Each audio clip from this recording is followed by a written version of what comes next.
Hey guys, Victor here, coming at you with another update to one of my favorite decks, being Elemental Heroes. And I'm going to be honest with you guys, being a hero player in this current format is it's brutal. I really would not recommend doing it if I can, because there's so many hand traps in this format, and every single one is like super effective against heroes. But if you're still just like a diehard, then by all means continue to play it, but I really don't think you'll see much success past like a local level.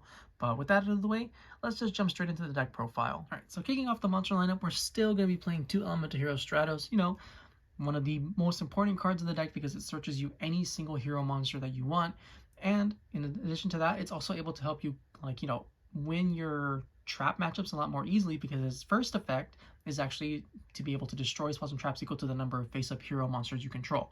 But I don't think 3 is necessary. I still feel like it's a brick weight more often than it's not. So yeah, 2 is definitely perfect, but if you want to play 3, by all means go for it. And then after that, we're still also going to be playing 2 Elemental Hero Shadow Mist. I've seen some people cut this down to 1, but I definitely think it's still 2 of at most, or at least, because this helps your grind game, which I know it's heroes, so you don't really want to have a grind game, but there are times where the double Shadow Mist does come up, and then being able to special summon Shadow Mist too is really important in this specific format, just because there are so many graveyard reliant decks. So if you get to the Shadow Mist by special summon as soon as possible, that means you're going to get the Mass Change, and by in turn, you get Masked Hero Darklaw, who is also incredibly strong for this specific format, just because 2 of the top 3 decks are Pearly and Super Heavy Samurai, both of which rely on their graveyard in order to function, properly. Because if Pearly doesn't have a graveyard, then that means their Pearlily, the black cat, is literally worthless because he can't use its effect to Xyz summon. And then when it comes to Super Heavy Samurai, every single card in that deck needs to go to the graveyard in order to actually search. So yeah, 2 Shadow Mists, still very important. And then for the final Elemental Hero, we have the 1 Liquid Soldier, also another really good card. The only thing is, normally I'd be using him to, draw 2 and thin my deck, but I think it's better to focus on using Liquid Soldier in order to actually search out the Mass Change, just because, like I said, Darklaw is such an important card, or an important part of this format. Like, yeah, it sucks against Kashtira to an extent, but against everything else, it's still really, really good. And so with that, I definitely think you should prioritize, the Reborn effect onto something like Shadow Mist instead of the Draw 2. You'd rather save the Draw 2 for when you're banishing it off of like Miracle Fusion instead. And with that, that's the E heroes, and now we can move on to the D heroes. It's just a very small engine, so we still play the 2 Destiny Hero Malicious, standard, along with the 1 Destiny Hero Denier. Gives you another Malicious, and it's a free body for your Link plays, so yeah, just good cards. And then for the final Destiny Hero monster, I play 1 Plasma. I still really just do not enjoy Dark Angel. I think it's such a terrible card, just because, for me personally, I lose every die roll, and if you're not winning the die roll, that means Dark Angel's not doing anything, because it's 100% on you to, actually go first and set up the combo. And even now, with all these hand traps floating around, especially Droll and Lockbird, that means you're going to have to waste or use your first search on searching out the Dark Angel, because if you get Drolled, it's not coming out. Simple as that. But with Plasma, even if you get Drolled, or if you get Drolled, you don't have to search out the Plasma. It's not that big of a deal. It's still another name that you can use for Fusion Destiny in order to bring out Phoenix Enforcer. Not much to say. But yeah, it's just a generically good card, even though it's still pretty weak in this format as well, just because people are also maining cards such as Ghost Ogre, Snow Rabbit, and Cyframe Gear Gamma. So yeah, it's okay, but it's not like amazing in this current format. Like, if anything, I'd probably just end up cutting this and the Dark Angel into the side deck entirely and just trying to find something else. But for now, it'll have to stay in the main. And then when it comes to the Vision Heroes, we're going to be playing 2 Vision Hero Vyon, 1 Vision Hero Increase, and don't crucify me for this, but I want to go with just 1 Vision Hero Faris. So the thought process for this is that in this current format, Droll, Ogre, Gamma, all incredibly powerful cards, right? And they kind of just make the Vision Hero package like awful, if that makes sense.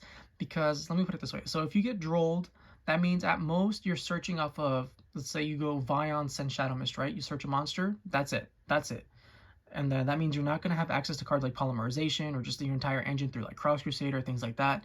And so it's literally just 2 bodies, and you mill for a hero monster that probably won't even help you out of the situation. And then when it comes to Gamma, they just gamma the faris reveal, and then you basically just went -1 for nothing because you're not going to be able to use it again because it's a hard once per turn, and then you just lost the monster in your hand and the faris. So you're basically playing with 3 cards, which in this format is still really rough because there's so many other additional hand traps to those 3 that I mentioned.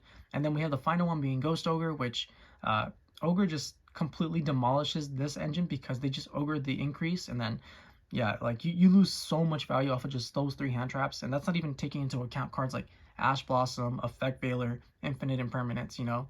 But I think one just gets the job done. You never really need to resolve more than one. If you do, you've probably put yourself into like a really deep grind game, and you're typically not going to win those anyways. But yeah, I think one faris is more than enough to get the job done. And then after that, we're playing one Crosskeeper. I still really like this card. I think it's really cool just because when you fusion summon, it gives you a free draw too, so it's like another liquid soldier. But the main value comes from being able to reborn a hero monster from your graveyard, or you can special summon one from your hand. So this is going to be like one of the main ways that we actually get to play around Droll and Lockbird. So say you normal stratos, right? You search, you get Droll. Okay, no problem. You go activate Crosskeeper, discard, special summon another level 4, doesn't really matter. And then you can just make bagooska, pass turn, and hopefully that's enough to at least help you survive for another turn. But yeah, just one of those cute little interactions that it offers you that a lot of other cards don't. So yeah, I just like one. But if you want, like, I think like a suitable substitution would probably be something like Elemental Hero Solid Soldier, which, you know, is basically Marauding Captain in a sense. It special summons from your hand, but I don't know. I think this one just has like a lot more versatility in what it can offer you. And then unfortunately, we're playing hand traps. I hate hand traps in heroes. I think they just clog your deck most of the time, but we're at a point in the format where hand traps are 100% necessary. So because of that, we're playing 3 Droll and Lockbird. Not much to say. It's Droll, drop it. You tend to win the match straight up unless you get Droll back. And then you have 2 Ghost Ogre and Snow Rabbits. They're okay. They're not my favorite hand trap. If I could, I'd probably play Gamma over this. It's unfortunate that Hero has so many restrictions. And if you do end up using something like Gamma, that means you're going to be turning off cards like Cross Crusader, which are pretty important in helping you resolve your combos. So instead, I just opted to play 2 Ghost Ogre and Snow Rabbit for now. And with that, that's the monster lineup, and now we can move on to the spell portion of the deck. Alright, so for the spell cards, we're going to be playing 3 Fusion Destiny. Not much to say. It's literally make Enforcer, and then if you want and you don't get Drolled, you can extend further with Malicious and Denier into Cross Crusader in order to get more resources. And then after that, we're playing 3 Mass Change. As I stated earlier, Dark Claw is super important, so I actually bumped this back up to 3 because I think you want to open it as often as possible, just to, you know, so you can try to have those easy win buttons against decks like Super Heavy Samurai and Pearly. But yeah, I you know, it's Mass Change. It's good. It's bad sometimes. Sometimes it breaks. Sometimes it doesn't. That's just the gamble you take with it. But for now, I definitely think you should be playing 3 just because Dark Claw is super powerful. And then after that, we're playing 3 A Hero Lives. This is going to be your main starter. You want to play 3. You always want to open this because it's great at baiting out hand traps. It's not once per turn, so if your opponent's bad and they ash this, you get to activate another one. Yeah, just, you know, good cards are good. And then after that, we're going to be playing 3 Super Polymerization. So I know this may seem weird, but in Heroes specifically, I actually think this is a pretty solid card because it helps you against like the 3 strongest matchups to like an extent, right? So if you play against Kashtira and they try to zone lock you, no worries. You have Mudragon of the Swamp, unless they like, you know, banish it, but they probably won't because they see you're playing Hero, so they'll probably aim for Destroyer, Phoenix Enforcer first. And if they just, you know, go for a Rise Heart Pass, that's perfect also, because that means you're going to be able to make Elemental Hero Escuridao extremely easily, and then still just try to OTK your opponent through that. When it comes to, you know, Super Heavy Samurai, as long as they don't get Spell Canceller, their board typically ends on like Appaloosa plus Baron, and both of those are win monsters, so you can Super Poly those away into either, I can't remember, I'm pretty sure they have different types. So once again, Mudragon comes up, and then that's only if they don't have Spell Canceller. If they do have Spell Canceller, then yeah, this card's worthless. But yeah, and then against Pearly, Noir, you know, it's unaffected, so it's not that great against that. But if you go first and you Super Poly their main deck monster, like the game's basically over, especially when you pair it with like Destroyer, Phoenix Enforcer. So yeah, Just I think it's really underrated right now. And then you still have like all those other tier 2 whatever decks under like branded that just get hurt by super poly because it's super poly, and you know, things of that nature. But yeah, I really like it right now at 3. And then after that, we're also going to be playing 3 triple tactics talents. So there's a lot of hand traps. Triple tactics lets us rip our opponent's hand apart by taking away a key piece if they decide to hand trap us. So yeah, it's a no-brainer. And then going second, it's also a really solid card because, you know, it's a snatch steal or a change of heart depending on how you see it. And then it also allows you to draw 2 if, you know, you get hit by an ash or something and your hand's pretty weak. So I definitely think 3 of this is the way to go. And then for 2 ofs, just 2 polymerization. So since Droll is so important in this format, I bumped this up to 2 just because you want to actually see it a lot more often in your opening hand, you know, to try and get your play started without having to search. And there are a lot of times, like, if you go, like I said, vyon into Shadow Mist, you're not going to be able to search it because you get Droll and things of that nature. And then a lot of times, too, if the opponent is good, they see the vyon, they'll let you mill, right? They don't care about that. What they care about is you searching the polymerization. So they'll Ash or Veil or vyon search for poly, and then a lot of the times that can actually hurt your plays and just stop you like dead in your tracks.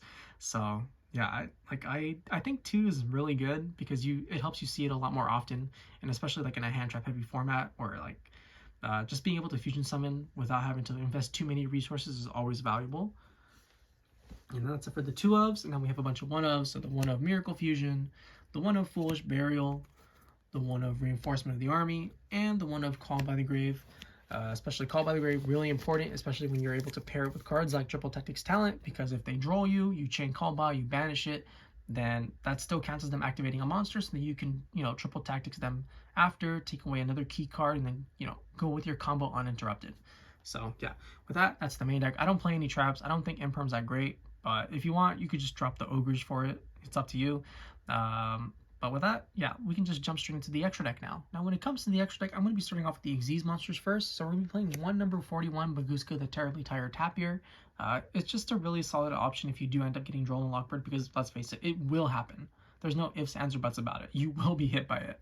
So, you know, just make this, try to buy a turn, and then sometimes it works, sometimes it doesn't. Like if you play against Kashtira, they can just summon Kashtira, Scareclaw, run it over, and then continue with their combos. And then, yeah, you know, it just feels bad. But, you know, it's still a decently solid card. And then the other one that I play is Abyss Dweller. So this is mainly just for super heavy samurai, just because, like I said, that deck relies entirely on their graveyard in order to search by pretty much just abusing cards like Soul Piercer non-stop. So if you Dweller them, it's basically the same as them getting Darklawed. So if you don't have access to Darklaw, Dweller's literally the next best thing. And then for the Link monsters, we're only playing 2 Extra Hero Cross Crusader. Oh, I mean, I say only 2, but that's literally the standard. What can I say? You use it to bring back your Denier. It recycles your resources without having to waste your Denier special summon. Or if they've somehow gotten rid of your Destroy Your Phoenix Enforcer, you can also use Cross Crusader to bring that back. So, yeah. Just, I wish it didn't have that restriction of you can't special summon literally any other type of monster besides heroes the turn you want to use this effect, but unfortunately, Konami hates us, and they don't want us to have nice things. So after that, we're playing the 1 Extra Hero Wonder Driver.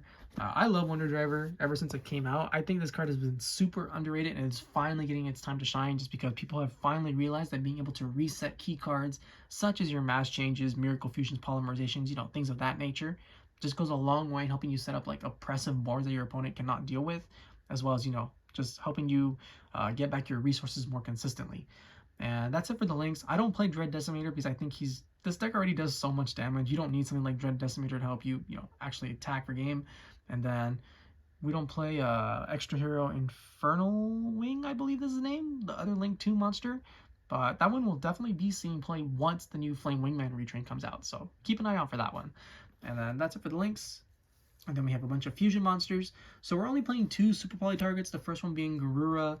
It doesn't really come up a lot, but, you know, it's still nice to have it just in case. But it's definitely the most cuttable one, and I think maybe Dragos Tapelia would actually be better than Garura in a lot of situations. But, you know, you want to keep your options as broad as possible because this is a very diverse format, and you never really know what you're going to be playing against. And then for that, we're also playing the 1 Mudragon of the Swamp. This one's probably going to be the one that you like, you know, your go-to super poly fusion monster. And it just does so much because, 1, it helps make your monsters untargetable. It helps get rid of like really weird boards or super oppressive boards like the Appaloosa Baron de Fleur board that I talked about earlier.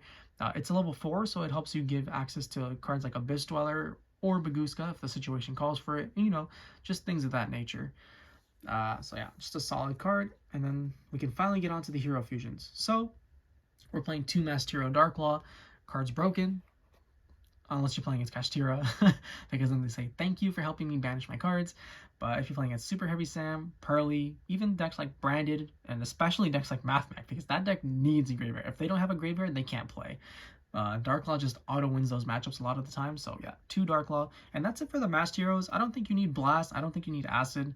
Unless you're like really scared of Labyrinth, I guess. But trap decks don't really exist in this format, so they're not really that required. And if your Stratos does get hit by like an Imperm or a Veiler or whatever, it's fine. That just means it baited out a hand trap, and you can typically have like another extender or play that, just gets your deck going. And then for the D heroes, we're playing the 1 Destiny Hero Dangerous.